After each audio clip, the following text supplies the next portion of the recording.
Ukraine has been building toward this moment for months. Slowly and deliberately, it has chipped away at Russia's war machine, targeting supply lines, communications, and forward positions. Each small action weakened Putin's forces bit by bit. And now Ukraine has made its move. In one powerful and coordinated push, Ukrainian forces tore through Russian defenses, carving a 9.5-kilometer breach into territory Moscow had spent months trying to secure. For Russia, this is more than just a setback. It's embarrassing. It's a painful reversal after weeks of claiming progress. And as the Russian front begins to crack, Ukraine is reclaiming land that Russia fought hard and paid dearly to take. A major turning point appears to have been Russia's recent loss of illicit Starlink terminals. Those terminals had been used for everything from battlefield communication to supporting long and mid-range drone operations. When that access was cut off, Russia's operational tempo shifted. Ukraine quickly recognized the opportunity. Launching assaults across 3 sectors of the roughly 1,100-kilometer front line, Ukrainian forces pushed Russian infiltration units out of contested areas and reclaimed territory that had taken Russia months to capture. The numbers alone are difficult for Moscow to ignore. As of February 16th, Ukraine had liberated more than a dozen settlements in about a week. Even more significantly, Ukrainian troops appear to be advancing toward a major Russian defensive hub. The most dramatic gains came in the Zaporizhzhia region. There, Ukrainian infantry, supported by drone units and armored transport teams, retook 5 villages along a 30-kilometer stretch near HUMILIATIng. Russian forces in the area were forced into retreat, pulling back across the HUMILIATIng River, a crossing that had taken them months to secure during earlier offensives. In a matter of days, Ukraine reversed gains Russia had struggled to achieve over an entire summer. Reports indicate that Russia had spent nearly 2 months pressing offensives toward Oleksandrivka and HUMILIATIng, capturing ground in hopes of pushing farther west and northwest. But around February 8th, coinciding with the reported loss of Starlink access, those advances began to stall. Ukraine seized the initiative. In the Oleksandrivka sector, Ukrainian troops pushed southeast, forcing Russian units out of Orestopil and Oleksivka. That momentum opened the door to further advances toward Ternov and Berezov. Along the Yancha River, Ukrainian forces retook Yehorivka, Zlahoda, Ribn, Vishnev, and Przyortrivnev.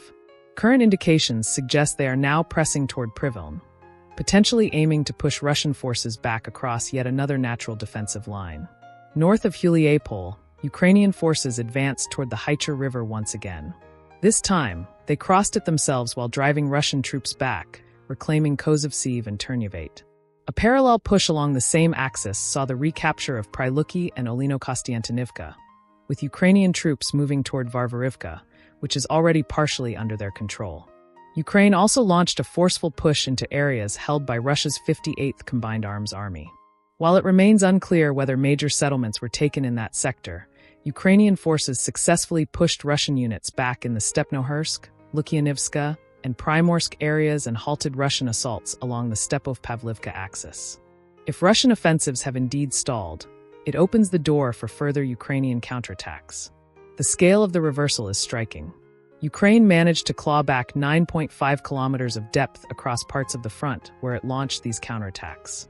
Even more remarkable, reports indicate that in less than a week, Ukraine retook approximately 201 square kilometers of territory, its largest gain in roughly 2.5 years.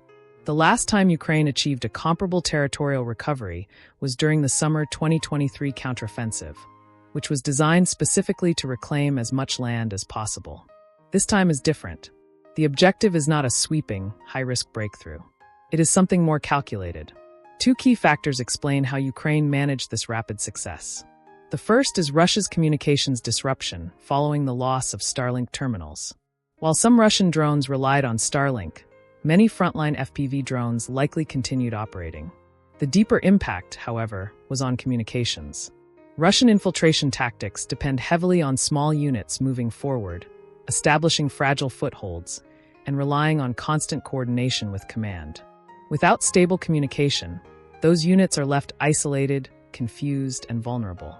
When that communication network faltered, Ukrainian forces moved decisively. The second major factor behind the breakthrough is Ukraine's evolving tactical approach. Instead of responding with large, sweeping offensives, Ukraine has adopted smaller, highly coordinated seek-and-destroy teams. These units, often 12 to 20 soldiers strong, move methodically through contested gray zones, clearing infiltrators building by building, sector by sector. They operate with detailed intelligence, defined objectives, and disciplined pauses to regroup and consolidate. According to Colonel Vladislav Voloshin, spokesperson for Ukraine's defense forces of the south, many of the settlements being liberated were never fully under Russian control. Instead, small Russian infiltration groups had slipped in and raised flags to claim presence. Ukrainian units are now systematically locating and eliminating these groups. As Voloshin put it, they are hunting and destroying the so-called flag stickers. Russia's response has been muted. The Defense Ministry has offered little public acknowledgement, leaving pro-Russian military bloggers to interpret events. While many admit setbacks, some attempt to minimize Ukraine's achievements by claiming the offensive has stalled. Yet the steady recapture of settlements contradicts those narratives. What Ukraine is executing now is not a dramatic gamble. It is a stabilization campaign. By clearing gray zones and restoring defined defensive lines, Ukraine is preparing for what may come next, a major Russian offensive expected in the summer of 2026. Analysts suggest Russia plans to focus heavily on the Orikhiv-Zaporizhzhia direction, potentially committing up to 100,000 troops drawn from strategic reserves. Putin reportedly set ambitious deadlines for territorial gains in Zaporizhzhia. But with Ukraine's recent counterattacks rolling back months of Russian advances, those timelines are under pressure. Russia now faces a dilemma. It can deploy its reserves early to retake lost ground, weakening its summer offensive potential. Or it can preserve those reserves and risk entering the summer campaign without the forward staging areas it needs. Either choice complicates Moscow's strategy. One potential next objective for Ukraine is Uspanivka, described as a key node in Russia's defensive network.